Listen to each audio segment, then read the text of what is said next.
Bonjour à tous et bienvenue pour cette, je ne sais plus combienième vidéo de la chaîne, mais c'est pas grave. Et aujourd'hui on parle du film Snowden. Snowden, un film de Oliver Stone, à qui on doit par exemple aussi Platoon ou encore JFK, un film avec Joseph Gordon-Levitt, qui apparaît notamment dans Looper ou dans Inception. Timothy Olyphant, qu'on voit également dans Girl Next Door ou dans Scream. Nicolas Cage, qu'on voit dans beaucoup de navets en ce moment, surtout spécialiste du mauvais film, mais qu'on voit aussi dans Volte-Face ou dans Ghost Rider. Pour certains, Ghost Rider, qui est un film qui fait partie de la longue liste des navets, moi personnellement je l'aime bien, même s'il n'est pas exceptionnel. Shailene Woodley, qui apparaît dans la trilogie des Divergentes ou dans Nos étoiles contraires, ou encore Rhys Evans, qu'on voit dans Coup de foudre à Notting Hill, ou encore dans le génialissime Good Morning England. Et Snowden raconte l'histoire du film Edward Snowden, un espion américain employé par la CIA et qui en 2013 avait défrayé la chronique en livrant tous ses secrets à la presse américaine.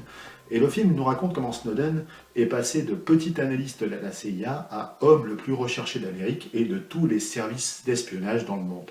Joseph Gordon-Levitt joue Snowden, un patriote idéaliste qui, choqué et intrigué par les méthodes de collecte de renseignements des services secrets, va tout livrer à la presse américaine qui va s'en donner à cœur joie, faisant de Snowden l'homme le plus recherché dans le monde.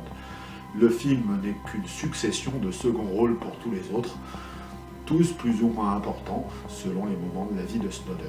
Mais tout de suite, bande-annonce. Vous savez que vous vous baladez sur deux jambes cassées depuis plusieurs semaines? Et j'y retourne quand? La prochaine fois que vous sautez, vos os vont se pulvériser. Il y a plein d'autres façons de servir son pays. Et tu fais quoi déjà, tu m'as dit? Je bosse comme analyste au département d'État. Sois pas timide! Pourquoi voulez-vous intégrer la CIA? Je voudrais contribuer au rayonnement de mon pays dans le monde. La durée moyenne de ce test est de 5 heures. J'ai terminé. Au bout de 40 minutes, Je fais quoi maintenant? ce que vous voulez. Le directeur adjoint de la NSA m'a proposé un nouveau poste. Tu pourrais en dire plus?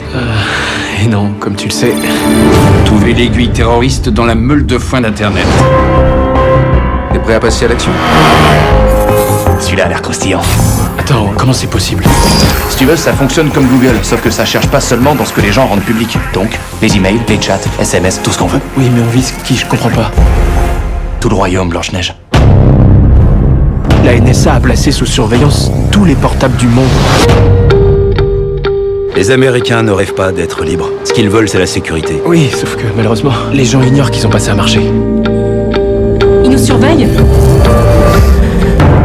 Il se passe au sein du gouvernement des choses vraiment graves, et je ne peux pas faire comme si de rien n'était. Tout ce que j'ai est là-dessus. Ils auront vite fait de découvrir tout ce que j'ai fait. Avez-vous utilisé un logiciel pour lequel vous n'aviez pas d'autorisation? Tu risques quand même la peine de mort, au nom de Dieu. Les autorités savent qu'on a ces documents.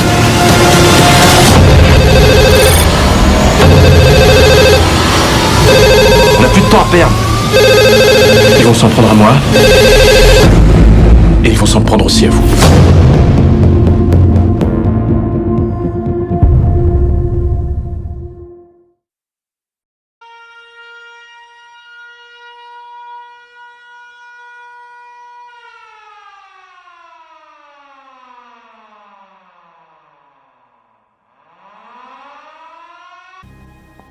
Et on attaque tout de suite la partie spoil avec un Joseph Gordon-Levitt parfait en espion normal, très loin des cadres des Jason Bourne ou des Ethan Hunt ou bien des James Bond. Et son idéalisme est à son paroxysme au moment de la première élection de Barack Obama. Et le film se sert de la déclaration du président à ce moment-là sur les services de renseignement pour justifier le passage à l'acte de Snowden. Le film est une constitution de flashback qui justifie les actes de Snowden car on en apprend de plus en plus sur lui à ce moment de sa vie, au moment du flashback. Ce film est un film géopolitique dans la lignée de tout ce qu'a fait Oliver Stone depuis les JFK qui enquêtaient sur la mort, qui enquêtaient sur la mort de l'attentat et l'assassinat du président Kennedy, ou bien sur Platoon qui parlait de la guerre du Vietnam, ou bien encore sur World Trade Center qui parlait des attentats du 11 septembre. Il n'épargne aucun camp politique de la politique américaine, que ce soit le camp des républicains ou le camp des démocrates. Il décrit un système de renseignement qui veut trop bien faire et qui prend comme excuse la lutte antiterroriste. Et du coup, Snowden est un personnage un petit peu compliqué et a une relation avec sa petite amie qui est jouée par Shailene Woodley qui est rendue très compliquée car il a affaire à un personnage qui est très indépendant. Elle ne comprend pas qu'il essaie de la protéger car il est partagé entre l'envie de lui dire tout ce qu'il sait et tout ce que font les gens à son travail et le besoin qu'il a de tout garder secret car tout ce qu'il fait à son boulot est secret défense. Et ça devient une torture psychologique pour lui de savoir tout ce qu'il sait. Le personnage de Rhys Evans, par exemple, qui est joué par Rhys Evans, par exemple, justifie tous ses actes par le fait qu'il est en défense d'actes terroristes. Tout son argument est expliqué en une seule phrase. Les Américains ne veulent pas la liberté, ils veulent la sécurité. Toute cette phrase se justifie tout au long du film et explique toutes les méthodes de service des renseignements. Tout est justifiable quand on défend la sécurité des autres. Alors, moi personnellement, j'ai toujours un peu de mal avec les films tirés de faits réels, car je trouve que les héros manquent toujours un peu de panache. Mais c'est sans doute parce qu'ils sont jamais connus au début du film, et qu'ils sont presque toujours des héros du quotidien, et non pas des héros de film. Snowden est un bon film d'espionnage qui est sans doute fortement ancré dans la réalité des vrais espions. De plus, on en apprend plus sur ce qui a été un des plus gros faits divers de la communauté des renseignements. Tout ce qu'il sait développe chez Snowden une forme de paranoïa poussée à son paroxysme dans sa relation avec les appareils photo et les caméras, et par exemple et notamment les webcams, ce qui dégrade ou aide à la déclaration de sa relation avec le personnage de Shailene Woodley, et ça donne notamment une scène assez triste, je trouve, où il demande à sa petite amie de cacher la webcam de son ordinateur. Shailene Woodley est un personnage, tout ce qu'il y a de plus normal. Elle veut juste mener une vie comme toutes les personnes normales, ce qui est rendu impossible par l'existence et le métier de Snowden lui-même. Snowden compare ses activités avec ceux des gens du deuxième procès de Nuremberg, où étaient jugés les exécutants. Ceux qui exécutaient les ordres sans poser de questions. Et en faisant ce parallèle, il sous-entend que lui et ses collègues de boulot font la même chose que ce que ces gens faisaient à l'époque. Ces mêmes gens qui ont d'ailleurs été jugés en grande partie par les USA, alors que les USA justifient les mêmes actes quand ils sont faits pour eux. La relation entre le personnage de Shailene Woodley et lui est sans arrêt en contradiction entre sa volonté à elle de mener une vie normale et son métier à lui. Et c'est cette même contradiction qui met en danger leur couple.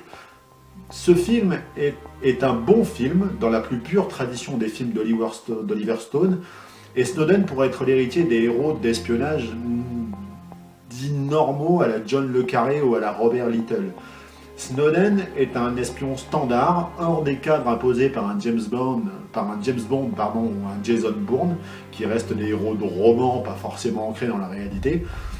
Ici, pas de gadget ni d'artifice, la mise en scène est sobre et suffit à nous embarquer dans l'histoire déjà suffisamment compliquée. Et ce film va vous donner envie de masquer votre webcam quand vous ne vous en servez pas, ou de carrément plus l'utiliser. Ce film vous présente aussi les événements qui se sont passés après les révélations de Snowden et tout le battage médiatique qu'elles ont causé. La dernière partie du film met aussi l'accent sur la course que se font les différents pays pour mettre la main sur Snowden et les différentes conjonctures qui sont faites de là où Snowden se cache. Toute cette partie, en tout cas une grande partie, est constituée de vraies images d'archives et donne une scène surréaliste où on passe de Joseph Gordon-Levitt au vrai Snowden lors d'une interview. Voilà, c'est tout pour la critique de ce film. J'espère qu'il vous a donné envie de le voir. Ce film est intéressant pour ceux qui s'intéressent à la géopolitique et aux faits divers. Pour ceux qui ne s'y intéressent pas, malheureusement, ils vont peut-être le trouver un petit peu long, un petit peu longué dans sa forme et dans sa mise en scène. Je vous encourage quand même à aller le voir. Et n'hésitez pas surtout à me laisser des commentaires et à me dire ce que vous en avez pensé, parce que ça m'intéresse toujours. N'hésitez pas à me le dire, n'hésitez pas à liker la page, n'hésitez pas à vous abonner, à faire part de cette page aux gens qui ne la connaissent pas, et il y en a encore beaucoup. Et surtout, n'hésitez pas à me donner votre avis sur le film, parce que ça m'intéresse toujours de lire les avis quand ils sont bien construits et bien rédigés. Et pour finir, la formule traditionnelle, vous la connaissez maintenant. Bonne séance et bon film.